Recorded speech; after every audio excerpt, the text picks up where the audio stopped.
हरे कृष्णा प्रिय दर्शकों, आज हम भगवत गीता अध्याय 9 श्लोक 19 और 20 का सरल सार समझेंगे। प्रिय दर्शकों,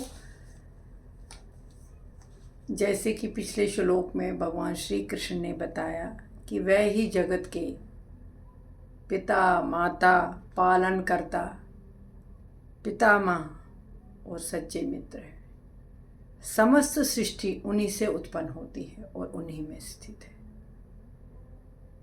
भगवद गीता के 9वें अध्याय श्लोक 19 और 20 में भगवान श्री कृष्ण अपनी सर्वशक्तिमान सत्ता का वर्णन करते हैं।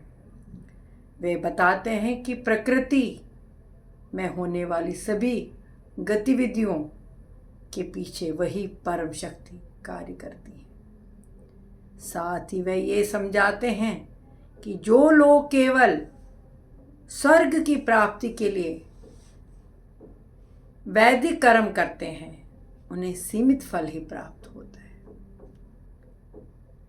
श्लोक 19 में भगवान कहते हैं कि मैं ही सूर्य के रूप में ताप देता हूँ, वर्षा को रोकता और बरसाता हूँ।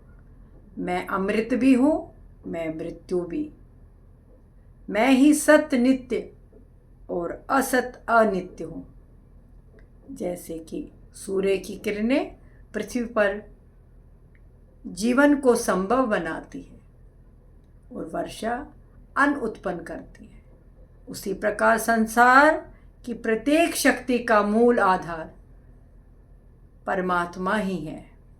श्लोक 20 में भगवान कहते हैं कि जो लोग वेदों में बताए गए कर्म कांडों का पालन करके स्वर्ग की इच्छा करते हैं, वे पुण्य के बल से स्वर्गलोक को प्राप्त करते हैं और वहाँ दिव्य सुखों का भोग करते हैं।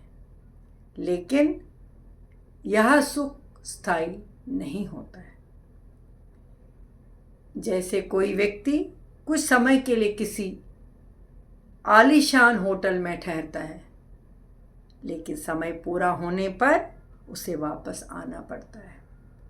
वैसे ही स्वर्ग का सुख भी पुण्य समाप्त होने तक ही रहता है।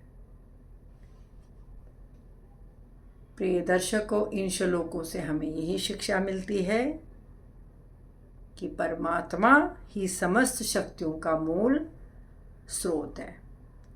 केवल स्वर्ग या भौतिक सुखों की इच्छा में किए गए कर्म सीमित फल देते हैं, जबकि भगवान की निष्काम भक्ति मनुष्य को स्थायी शांति और परम लक्ष्य की ओर ले जाती है। प्रिय दर्शकों, अगर इन श्लोकों से आपको कुछ सीख मिली हो तो लाइक, शेयर और कमेंट करना ना भूलिएगा। सब्सक्राइब भी कर लीजिए।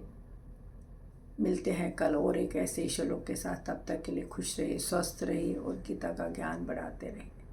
श्री कृष्ण की कृपा आप पर और आपके परिवार पर हमेशा बनी रहे। जय श्री कृष्ण।